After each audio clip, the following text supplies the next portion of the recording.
Hello les amis, j'espère que vous allez bien. Aujourd'hui pour cette nouvelle vidéo, j'ai décidé de parler des 3 syndromes les plus surprenants.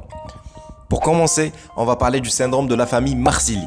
Cette famille a de super pouvoirs, car en effet, les membres de cette famille ne connaissent pratiquement pas la sensation de la douleur.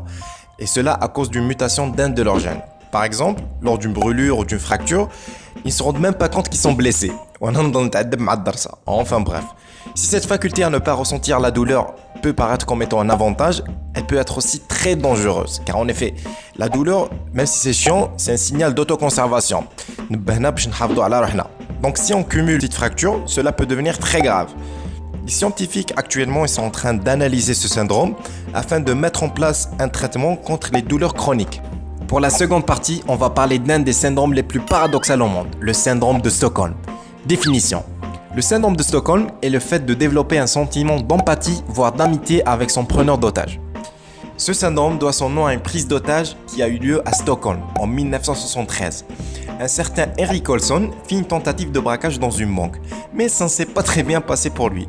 Donc il a dû prendre en otage 4 personnes. Après des négociations qui ont duré pratiquement 6 jours, il décide de relâcher tout le monde. Ayant passé près d'une semaine avec lui, les otages ont développé un comportement assez bizarre lors de l'arrestation, allant jusqu'à s'interposer face aux policiers venus l'arrêter. Mais ce n'est pas tout, car les otages ont refusé de témoigner contre lui, il y en a même qui sont allés lui rendre visite durant son incarcération. Si ce n'est pas fou ça, je pense d'un homme gris-gris, car c'est pas normal. On termine avec le syndrome du poisson pourri.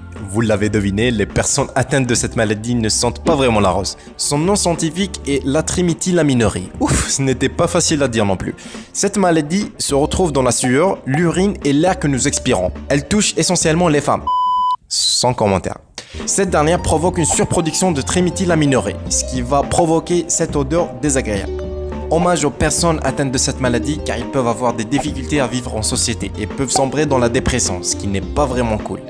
Voilà les amis, cette vidéo est terminée. Je tenais à vous informer que dorénavant, je mettrai une vidéo chaque week-end, soit les vendredis ou bien les samedis. Donc abonnez-vous pour ne pas rater les prochaines vidéos. Salam.